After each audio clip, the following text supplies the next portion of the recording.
జరిగిన ఈ పల్లెపోరులో ప్రతి దశలోనూ కాంగ్రెస్ మద్దతుదారులే పైచేయి సాధించారు. ఇక మిగతా పార్టీలు ఎక్కడా కూడా దరిదాపుల్లో కూడా చేరుకోలేని అఖండ విజయాన్ని సొంతం చేసుకున్నారు.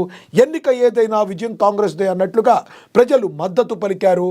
ఇక తెలంగాణ ఆవిర్భావం తర్వాత తొలిసారి పల్లెల్లో కాంగ్రెస్ ప్రపంచనాన్ని చూసి నేతలు క్యాడర్ ఆనంద పరవశులవుతున్నారు. 3 రంగుల జెండా పట్టి రేవంత్ అన్నకు జై కొట్టి ఆనంద పరవశులవుతున్నారు. ఫేజ్ ఏదైనా ప్రజలు ఒకే ఫేజ్ చూశారు. రేవంత్ నాయకత్వాన్ని జై కొట్టారు అని ప్రచురించారు. 3 విడతలు కలిపి మొత్తంగా గ్రామ పంచాయతీలో 12,548 గ్రామ పంచాయతీలు ఉంటే కాంగ్రెస్ గెలుపు దానిలో సగానికి పైగా 6,900, బీఆర్ఎస్ గెలుపు 3,490, బీజేపీ గెలుపు కేవలం 700, ఇతరులు 1,600. ఇతరుల కంటే కూడా బీజేపీ గెలిచినవి చాలా తక్కువ. అంటే బీజేపీ పరిస్థితి ఏ రకంగా ఉందో మనం అర్థం చేసుకోవచ్చు. ఇక ఫేజ్ ఏదైనా ఫేస్ మాత్రం రేవంత్ రెడ్డిదే చూశారు గ్రామ ప్రజలు. ఆ మాటకొస్తే తెలంగాణ ప్రజలు మొత్తం కూడా ఇప్పుడు రేవంత్ నామస్మరణ చేస్తున్నారు. ఎందుకంటే రేవంత్ రెడ్డి మరి చెప్పినట్టు చేసుకుంటూ ఉద్యోగాల భర్తీకి మరి అదేవిధంగా మరి పెట్టుబడులు విదేశీ పెట్టుబడులను తీసుకురావడంలో సక్సెస్ అవుతూ మరి గ్లోబల్ సమ్మిట్ నిర్వహించి దేశం మొత్తం ప్రపంచం మొత్తం తన వైపు చూసుకునేటట్టు మన తెలంగాణ రాష్ట్రం వైపు చూసేటట్టు చేసిన సీఎం రేవంత్ రెడ్డి అంటే మరి తెలంగాణ ప్రజలందరూ కూడా మెచ్చుకోకుండా ఉండలేకపోతున్నారు. అదే క్రమంలో మరి ఏదైతే రాష్ట్రాన్ని అభివృద్ధి పదంలోకి ముందుకు తీసుకుపోతున్న రేవంత్ రెడ్డి ఎవరైతే ఉన్నారో ఆ రేవంత్ రెడ్డికి మరి ఫేజులు 3 ఫేజులైన కేవలం రేవంత్ రెడ్డి ఫేస్ చూసి మరి ప్రజలందరూ కూడా మరి కాంగ్రెస్ పార్టీకి జై కొట్టారు. 3 రంగుల జెండాను చేతబట్టి మరి కాంగ్రెస్కు జై అన్నారు. ఇదంతా కేవలం సీఎం రేవంత్ రెడ్డి తీసుకుంటున్న చొరవ.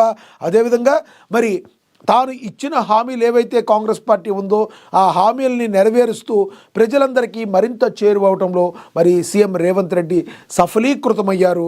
తద్వారా ఈ రోజుల మళ్ళీ గ్రామ పంచాయతీలకు కూడా కాంగ్రెస్ పార్టీకి పట్టం కట్టి జయహో రేవంత్ అంటూ మరి ప్రజలు ఫేజ్ ఏదైనా కూడా మరి విజయాన్ని కట్టబెట్టారు కాంగ్రెస్ పార్టీకి.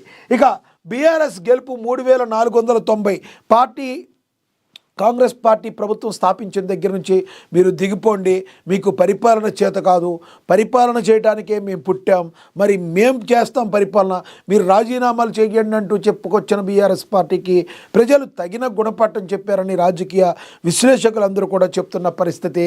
మరి ఇప్పటికైనా కూడా మరి ఒక కాంపౌండ్ ఏదైతే నిర్ణయించుకున్న ఒక ఫ్యామిలీ పార్టీ అని ఒక ముద్ర నుంచి బయటికి రావాలంటే బీఆర్ఎస్ పార్టీ కూడా అనేక కసరత్తులు చేయాలి. ఇది సరిపోదు, కాంగ్రెస్ పార్టీని నిలువరించాలంటే ఇది సరిపోదు. మరి కాంగ్రెస్ పార్టీ ఆ రకంగా ముందుకెళ్తే కనీసం కాంగ్రెస్ పార్టీకి పోటీ ఇవ్వాలన్నా కూడా బీఆర్ఎస్లో చేంజ్ రావాలి, ఆ కుటుంబ తగాదాలు కుటుంబ పార్టీ నుంచి బయటికి రావాలని విశ్లేషకులు నోరు నొత్తుకుంటున్న పరిస్థితి. ఇక బీజేపీ పరిస్థితి గురించి ఎంత తక్కువ చెప్పుకుంటే అంత పరిస్థితి అంత మంచిది. అసలు బీజేపీలో ఎన్నడూ లేని విధంగా ఏ రాష్ట్రంలో లేని విధంగా కేవలం 700 గెలవడమే కాకుండా తమలో తాము కొట్టుకుంటూ మరి ఐక్యత లేకుండా మరి కేంద్రానికి అధిష్టానానికి ఒక తలనొప్పులుగా మారిన పరిస్థితి అని చెప్పి రాజకీయ విశ్లేషకులు మరి డైరెక్ట్గా చెప్తున్న పరిస్థితి. ఏది ఏమైనప్పటికీ ఈ మొత్తం సినారియోలో కాంగ్రెస్ పార్టీ పైచేయి సాధించింది. రేవంత్ సర్కార్పై ప్రజలు నమ్మకాన్ని ఉంచారు. తద్వారా రేవంత్ కూడా ప్రజలకు తమ మీద పెట్టుకున్న నమ్మకాన్ని వమ్ము చేయకుండా ప్రతి విషయం ఆచితూచి అడుగులేస్తూ కేవలం ప్రజల అభివృద్ధి కోసం ముందుకు దూసుకుపోతున్నారంటంలో ఎటువంటి సందేహం లేదు. ఇక తదుపరి చూద్దాం. మనకి చాలా చాలా ఇంపార్టెంట్. ఫిరాయింపుల ఎమ్మెల్యేలపై స్పీకర్ గడ్డం ప్రసాద్ తీర్పిచ్చారు, అది ప్రచురించారు. ఇక ఆధారాలు లేవు. ఫిరాయింపు ఎమ్మెల్యేలపై స్పీకర్ గడ్డం